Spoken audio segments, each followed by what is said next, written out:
Nah, sekarang perhatikan juga ini.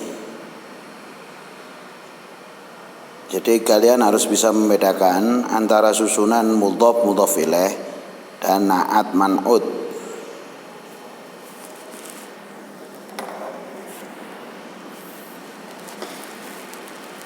Kalau mudhof mudhof ilaih itu kata benda bertemu dengan kata benda.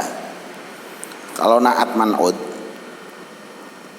atau yang disebut juga dengan sifatun wa mausufun, sifat mausuf, itu adalah ketika kalian menemukan di dalam suatu kalimat ada kata sifat, ada kata sifat.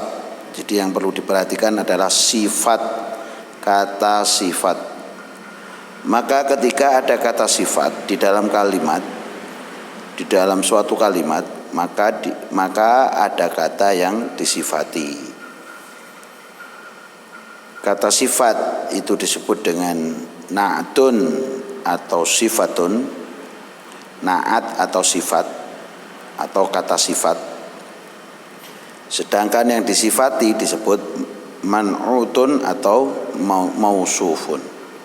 Sehingga susunannya disebut na'at man'ut atau sifat mausuf. Contoh, sekolah yang besar itu di depan rumah yang kecil.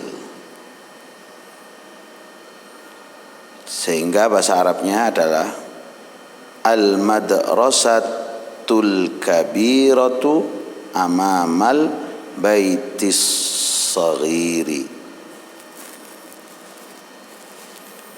Dari contoh ini ada kata sifat yaitu besar, al-kabirah, dan kecil, as-saghir. Maka ketika kalian menemukan kata sifat,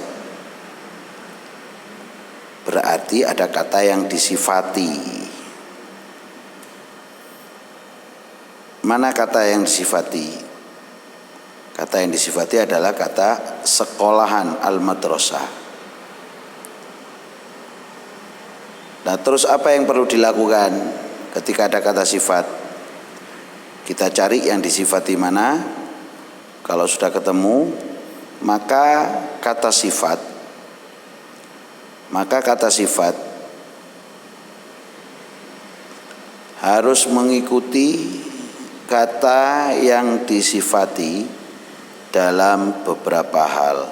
Yang pertama, nakiroh atau ma'rifatnya.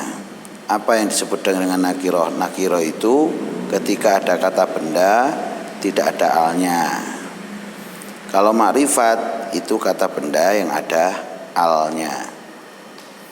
Nah, di sini kata al-madrasah. Jadi intinya bahwa kata sifat harus mengikuti yang disifati. Oh, ini kata al-madrasah yang disifati ini ada alnya. Nah, itu disebut dengan ma'rifat karena ada alnya. Kalau tidak ada alnya namanya nakiroh.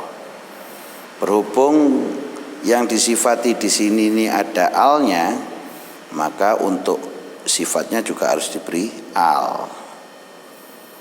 Yang kedua, mudzakkar atau muannasnya. Mudzakkar di sini kata benda laki-laki atau kata benda perempuan yang disifati itu. Nah, kita lihat di dalam contoh, untuk kata al-madrasah itu kan kata benda perempuan, maka disebut muannas. Ya. Nah, karena di sini muannas al-madrasah, maka sifatnya juga harus muannas atau kata benda perempuan. Sehingga ada tak marbutohnya. Al-madrasatu al-kabiratu. Terus yang ketiga, langkah ketiga, ketika ada na'at man'ut adalah diperhatikan harokatnya. Oh, harokat dari kata yang disifati atau mausufnya atau man'utnya itu dalam kondisi di dhammah. di dhammah ini karena kata al-madrasah jadi mubtada. Mubtada adalah kalimat kata yang berada di awal kalimat. Nah, di sini ini dia di dhammah, maka kata sifatnya juga harus di dhammah. Contoh selanjutnya adalah amamal baitil kabi, amamal baitis saghiri, di depan rumah yang kecil. Nah, di sini ada kata kecil adalah merupakan sifat. Karena kata sifat as-saghir berarti ada yang disifati. Mana yang disifati? Kata baitun. Nah, maka untuk as-saghir harus mengikuti yang disifati kata baitun ini. Oh, ternyata ada alnya, makrifat, dalam kondisi makrifat ada alnya. Berarti kata as-saghir harus ada alnya juga. Kemudian mudzakkar muannasnya. Oh, kata baitun ini adalah kata benda laki-laki, mudzakkar. Nah, maka untuk as-saghir sifatnya juga harus mudzakkar atau kata benda laki-laki. Harokatnya kata yang disifati adalah di kasroh, maka sifatnya juga harus di kasroh. Nah, itu perbedaan antara mudhof ilaih dan na'at man'ut. Pokoknya ketika ada kata sifat berarti na'at man'ut. Ya, saya kira itu saja. Perhatikan video ini supaya kalian bisa memahaminya. Jadi antara mudhof ilaih dan na'at man'ut itu berbeda.